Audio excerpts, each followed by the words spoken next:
2014, Philadelphia School District auctioned off a shuttered vocational school in South Philly. 340,000 square feet, 9 stories, built like a bomb shelter, with concrete floors 14 inches thick.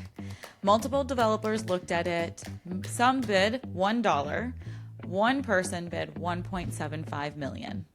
That person was Lindsey Scannapieco, and that building is now Bach, home to more than 200 businesses, the majority owned by women and people of color, and one of the most talked about adaptive reuse projects in the country. Lindsey is the founder of Scout, an urban design and development practice that started in London with a pop-up cinema built on a mountain of discarded refrigerators. Now, Lindsey has built an authentic impact development practice by honing one skill that developers resist. She listens to buildings. She lets them tell her what they want to be. So today, we talk about the journey to deliver and operate Bach over the last decade, and about Lindsey's most ambitious project yet, the Village of Industry and Art. This episode is all about the trade-offs to make impact development work, and why this kind of development doesn't just do more good, it builds a stronger, more resilient asset. I'm Kate Gasparo, and this is Building Better Cities. In Philadelphia back in 2014, there were these massive buildings and school institutions that were put up for bid. At that point in time, when you saw Bach, before it was even Bach, what were your thoughts? Because this building was put up for auction by the school department, as I understand it. Many developers came forward and they bid $1 for this building. You bid $1.75 million. Can you sort of talk through, yes, it's a large building, but you saw that there could be people in this space that made it more than such a big building? My understanding is that there were 7 other bidders, and I actually don't know fully what all of them bid, but I do know that some people did bid $1, and I know that I was the highest bidder by a long shot. I'm fully aware of that. But I think this was a school that was previously a vocational training facility. That's what it was built for. So it had the infrastructure to be that, to do that. And I think me and my team saw value in that. And I think other people were looking at it as they were looking at the external structure and saying, okay, and we're going to try to convert this into residential. And, this building was built as a bomb shelter. It has, 14-inch concrete floor cores. So, adding in kitchens and bathrooms would have been a huge expense. So I think that they were probably right in offering a lot less money for that use. But ultimately, our role and our interest is in listening to these buildings and really understanding what's already there and how you can use that instead of trying to add something totally new to it. And I think that was really where we saw value, and therefore we were able to bid a higher price, which at the time I thought was definitely not going to be the winning bid. So I was very surprised to learn that we were the top bidder. And I'm curious, if we look backwards, you started Scout in England, in London, before moving it to Philadelphia. What aspects of your work there sort of led you to think, let's listen to the building, let's listen to spaces, and let them sort of tell us what they should be? From the beginning, our work has always been informed by the histories of a space and a place. And so our first project was a pop-up cinema in Hackney Wick, and it was called Films on Fridges. And what was really interesting about that project is that we had actually spent a year while I was in grad school working within that community. And we talked to people about the physical change that they were experiencing with the upcoming Olympics in 2012. Everybody mentioned this giant fridge mountain. And we all know that the fridge mountain wasn't a beautiful sight to be seen. It was because of a recycling policy lapse that kind of created what at that point was the largest fridge mountain in all of Europe. But it really became a symbol. Fridge mountain, Lindsey, a fridge mountain is a pile of refrigerators? A pile of discarded refrigerators. Yes, that's exactly right. Okay. When I was talking to people about the history of the space, they kept talking about this fridge mountain. And it's not that I think it was something beautiful. I don't think it was, but it was very symbolic of this industrial past of the site and in very stark contrast to the Zaha Hadid aquatic center that was being built now on the site. And so we just thought, wow, that's a really interesting kind of history. That's history as in kind of industrial wasteland, and now this kind of very flash Olympic site. And so we created a project called Films on Fridges, where we projected sports films on fridges for the same days as the Olympics, just 1 year prior. So this was in 2011 in Hackney Wick. And it really took off. It became, I think, Time Out London called it the hottest cinema in the UK. And so that work had a lot of the same elements. We had to build something and get permissions. I actually had to work with the EPA equivalent in the United Kingdom to be able to use fridges and get CFC free fridges, and the licensing and the marketing of it and the operations of it, and finding a bar partner to kind of make it be able to stand up on its own 2 feet. But also this idea of kind of shining light on what already existed. We kind of as we came into that space, there was this past history, and then there was this kind of future history that was still coming. And we were really interested 1 year prior of just kind of looking at them together and the kind of the mess that made, the friction that made. And I think you'll see a lot of parallels of that in our work, whether or not it's short-term projects or long-term development, but very much trying to kind of look at, the past of a space alongside kind of its present or future form, but not in a way that I think we always talk about this at Bach, making sure that it's not kind of school closures themed or something really ick, because nobody wants a school to close. That's a huge emotional challenge when you're taking on a building that is a past school that has been closed, and trying to acknowledge what it was, but also not be defined by it in the future. I think that's a really important piece.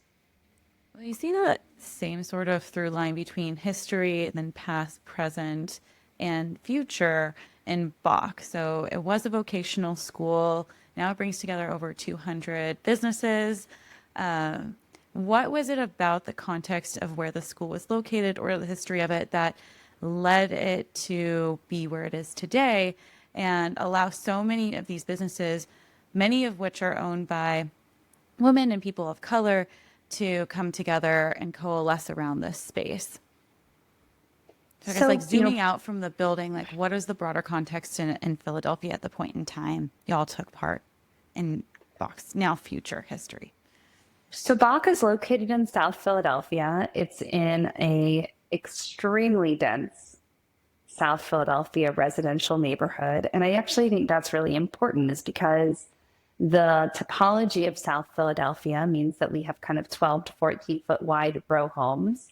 And those are lovely, actually, in terms of the social dynamic. But when you talk about production or making or having a business, a very kind of constrained footprint. And so, this idea that actually you have this very dense residential neighborhood, and they need bigger spaces to work, and they need spaces that also allow what I call kind of dirty workspace to thrive. So whether that's fabrication, making, art making. So we have everything from, glass blowers and jewelry designers and woodworkers and ceramic artists and fashion designers and, textile printers all in the building. And they're doing things that frankly they couldn't do in their house. And that was a huge part of the thesis. And I think the attraction to this building was both in the infrastructure, but also in its kind of physical location. Just understanding the kind of density of that neighborhood. I also did have some familial ties to that neighborhood. My grandmother and grandfather grew up in South Philadelphia. And so I was familiar with it as well. And one of my dad's cousins went to Bach. So, had a connection point to the school to some extent. And I'm curious, as people who used to know of that building in its previous form, and you sort of talked about the grief that comes of, especially schools when they close and sort of move into the next phase, the community can sort of grieve together over that. I did read that with a current project that you're pursuing, you did allow for there to be sort of a funeral period for that building. And I was wondering if you could sort of talk about that as a lesson learned from Bach or something you took from Bach as you are now working at the VIA and the University of the Arts acquisition. Yeah, so, I think particularly with the Village of Industry and Art, there was, when the University of the Arts closed, it was so traumatic for Philadelphia. There was no notice. There was no notice for teachers, for staff, for employees, students. I mean, there were students still living in the dorms. There were students who had just paid their tuition fees for the upcoming fall. It was really jarring and done in a way that I think people felt really angry. And I think we felt, the Bach alumni have been a big part of Bach and big advocates for us. Just this weekend, I got to spend some time with Bertie, who's a very active Bach alumni who comes to all of our events. And, but we really felt like we all needed a moment to actually just grieve the closure of this institution that's been a part of Philadelphia for 150 years. And I think just in the context of where we sit today, I think it's really interesting and also obviously very sad. But, when we had the centennial in 1876, 100 years we were celebrating of American history, they decided to start a museum school. The idea was that we would have a great art museum and a great school modeled after the Victorian Albert, in London. And that was called the Pennsylvania Museum School of Industrial Arts, Pennsylvania Museum School. Over time, the museum portion became the Pennsylvania Museum of Art, and the school became the University of the Arts, and they only separated in 1950s. And so this was an institution that has been around had almost been around for almost 150 years. And, the fact that we allowed it to close, I think there needed to be a serious moment of having a conversation about that and the loss that that means for young artists, working artists, established artists in our city. And so the celebration of life was an attempt to provide some space for that, and also to help to reconnect people with so many items that were left here in the building. We had stacks and stacks of blank transcripts like that. I don't have a use for that. That would have become trash. Mm-hmm. And, people were able to build on this altar for 4 days. On the 5th day, people were allowed to take anything that they wanted or needed from the altar. And so people took blank transcripts and they wrote their own for if they had graduated from here. Some really kind of amazing moments. People showed up in their cap and gown. People sang, people danced, people just shared kind of like in an open mic kind of conversational way. It was just a really amazing experience. Mm. The way that these spaces get activated temporarily, how does that help inform or create this sort of relationship between community and place to help move a project into its next chapter of life? Yeah, for me, I'm really interested in incremental development. I'm really interested in early activations and learning and listening of what works, what doesn't work. What do we learn from that experience and that time? I think that's just such a helpful tool. It also allows you to have people shape and make suggestions and comments in that. I think anytime you kind of bring something alive or open the door, you learn something.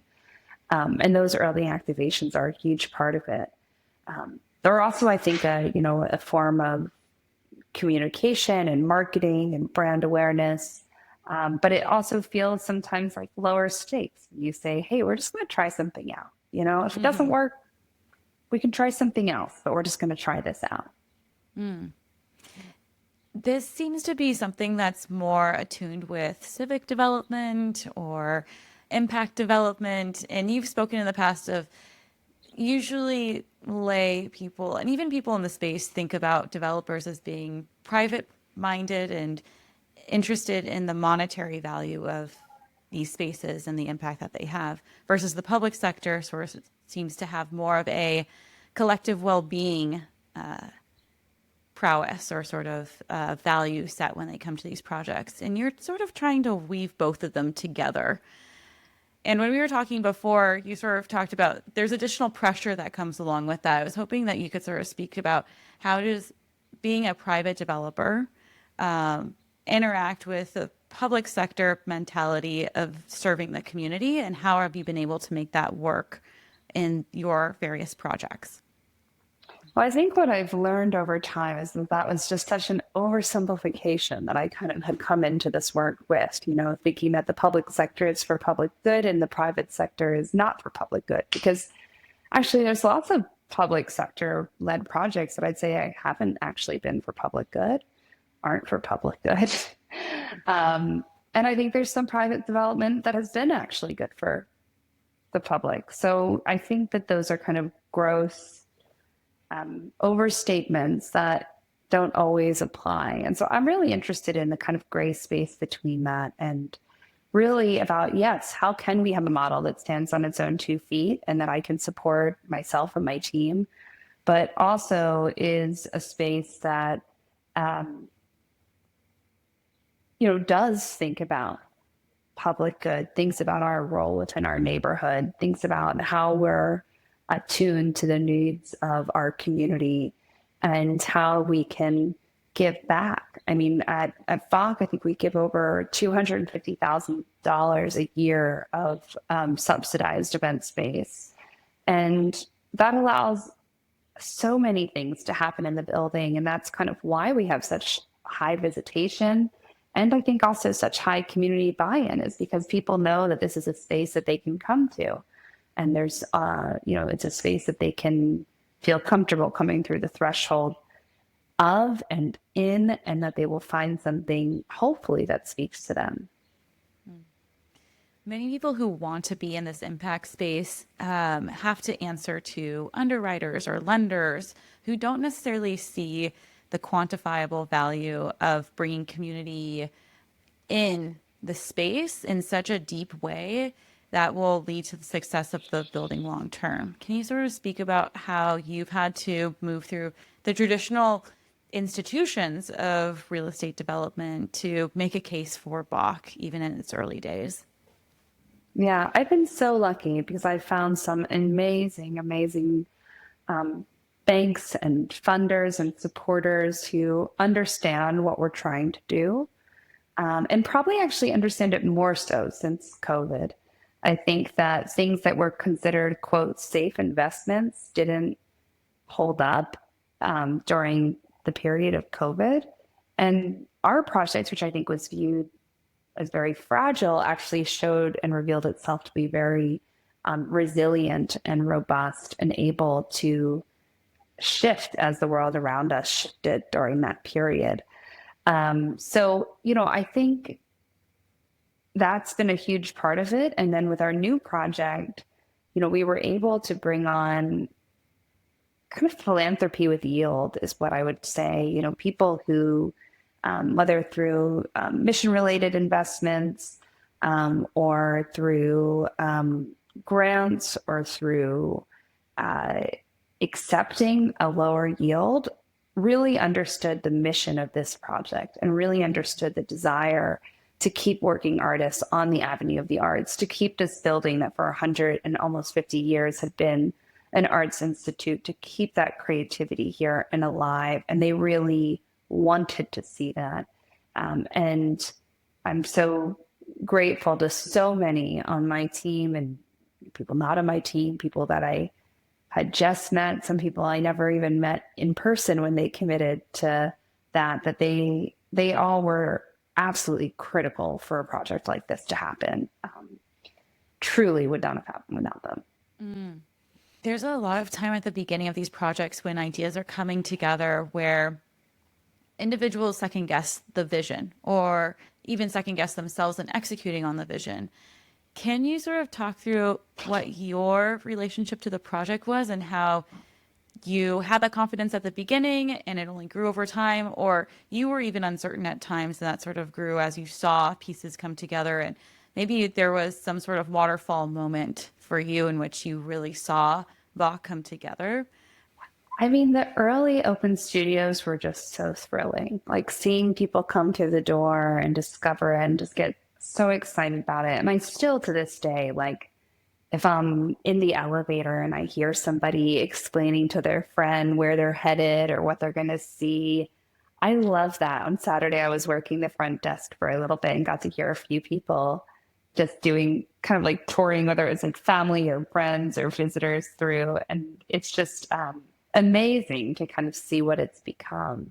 So there's been so many moments that I think, oh my gosh, that's it. But it is, and the vision, I'd say the overarching vision hasn't changed at all, but there's certainly been moments and tweaks and learnings along the way as we kind of thought about, how people even enter the building, as an example. And once you kind of start to layer all the activities happening at once, we put a ton of work into the operations to make sure that it's smooth for the person who's coming to the bar upstairs or having a wedding here or going to a community workshop or going to work here. Really making sure that it's kind of a positive experience for everybody as best as possible. And sometimes that means it is a bit messy. I mean, I think cities are messy. Places where there's lots of things happening can feel, like difficult to navigate. But I actually think there's some beauty to that. I talk a lot about this, but I think, if we set out to design a new building, we kind of want the signage to be perfect. We want it to be really clear where you go, where you turn, what's the quickest and easiest way to get there. But actually, it's a bit soul crushing. And when you go, and if you think about kind of, I was kind of thinking, in Europe and a back alley and up the stairs and turn right and turn left and walk up another set of stairs, and you'll find something amazing. God, the feeling when you finally get there is just, it's amazing. It feels like you found something so special. And there's a part of human nature that really seeks to discover. And it's sometimes okay if there's a little bit of work that's required to get there. Well, I want to take this in sort of two different ways. In part, Bach itself is such a massive undertaking, and you said previously how much you love incremental development. So we've discussed before how Bach is an elephant, and you really just have to start eating an elephant bite by bite. At what point did you feel like the scale was an asset to the incremental side of development? Because we bring on a lot of incremental developers onto this podcast, people who are working on infill spaces of maybe a quarter of an acre, or, there'll be 6 units on this site. And you're talking about tens of thousands of square feet in which you're programming over a period of time. The scale itself can be daunting, but it seems like it's also a benefit here. Can you sort of speak to that? Yeah, so Bach is 340,000 square feet. Our newest project is on 1.9 acres, but in the center of the city. And I actually think scale is, I know it can be scary, and certainly there's days where it scared me. But I also think there's an opportunity in it because it allows you to create a place and an impact that, frankly, a smaller scale space just can't provide and can't do. It just won't. And so there's something. I think it's a real gift when you have this scale to actually be able to create a community of a certain size, to be able to create amenities of a certain size and staff of a certain size, and I think most importantly, impact of a certain size. So I find myself continually drawn to old big buildings.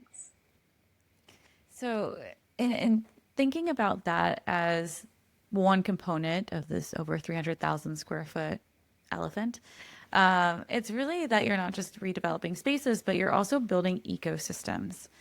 And I'm curious, when you were first forming the capital stack, the governance of what Bach would be managed by, is there anything that sort of like lent itself to building an ecosystem more so than like redeveloping a space? Or is that something that sort of came together over time?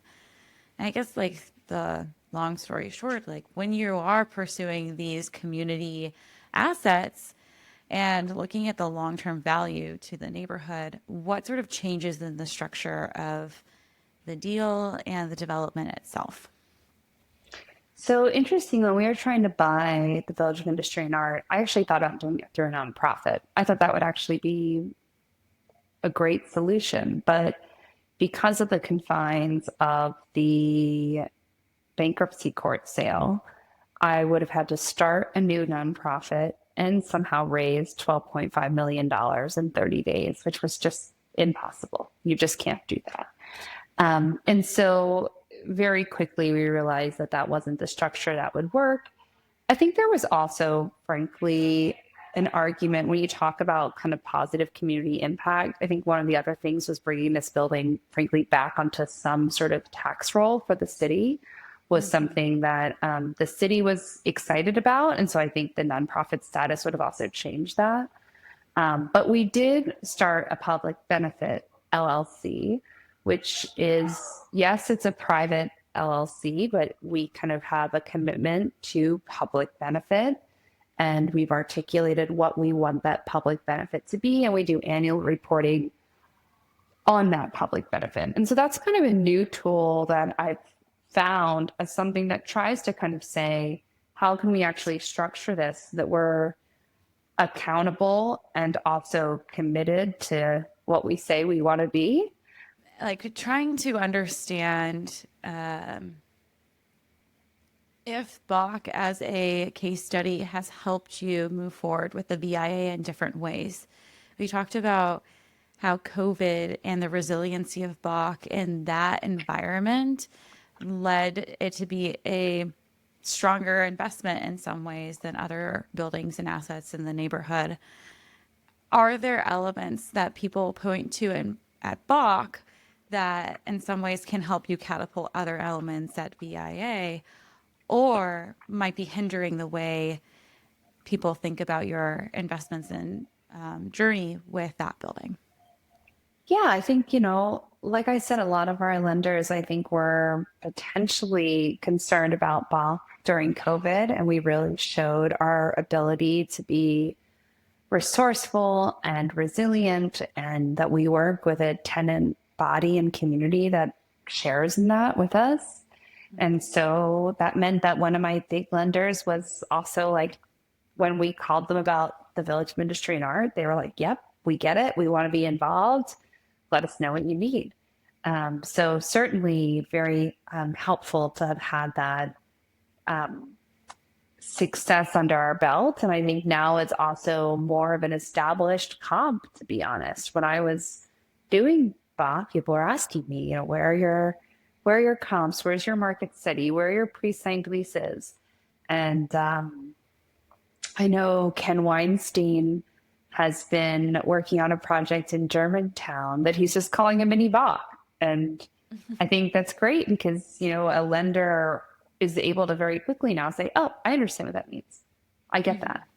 And so, again, I think it's about, like, I love kind of helping the whole community to have better tools for talking about what I'd say are pretty non-traditional projects. And on the other side of that, I'm curious if people think about Bach as such a huge and influential building in this space and community in this space that it sort of might create some sort of ceiling to what the Village of Industry and Arts can be. And if people are always pointing back to Bach, how Scout is trying to follow in that line of thinking or trying to separate the VIA into its own project that is separate and apart from Bach. Yeah. I mean, when people say, oh, you should come to our building, our city and do a Bach. I don't believe that this is a copy and paste model. I think there's learnings. I do not think that the Village of Industry and Art will be another version of Bach. It will have elements. You might say, this seems like off relation. And when somebody tells you, oh, yeah, it's the same company behind it, you'd be like, oh, that makes sense. But it should feel totally different. It's a totally different context. It's a totally different building. It has a very different history. And, it's on the Avenue of the Arts in the Center City downtown district, on Broad and Pine, has this history as a historic art school. I think there's just a lot of different components that require a different reaction, different response. And every building, every community should solicit that. So I think, there's always going to be learnings and takeaways that we can apply. And we also are a design-led practice. And so there's certainly kind of design-led touches that you'll kind of say, oh, that feels familiar. But generally speaking, it will be quite different. There's a residential component here, which is very exciting. It's the largest proportion of affordable housing geared at cultural workers to ever be delivered within the city of Philadelphia. And so, certainly a lot of opportunities here to kind of expand and apply some of our learnings. And as I'm sure you're approached all the time by people who are trying to get Scouts input, or maybe to have Scout come on as a partner, or even to pursue a building redevelopment, what are some of the elements that you look for as people propose projects to you that would make them a sure win for Scout? And what are things that you just wouldn't touch because they're just not aligned with those values and elements you just spoke to? I'm obviously very drawn to a big old cheap building, but there's a lot of bombed out, that's just like empty, just shells of a building. That's really hard. That requires a ton of, essentially you're doing almost new construction at that point. I'm really interested in how you can use what's already there and almost do as little as possible instead of as much as possible. And so those are kind of things that I always look for. There's some buildings that are frankly just too constrained, whether or not they have a lack of light. As an example, I'm trying to think of projects that I've said no to over the years. Some of it's also about access for me and my team, about like how, I think we're pretty hands-on. So something that would be really hard for us to be able to physically touch and shape, I think would be really challenging for us. We have a project in Providence, for example, and we go up there quite a bit. One of my team members actually relocated up there, which was extremely helpful for a short period of time as we were kind of getting that off the ground.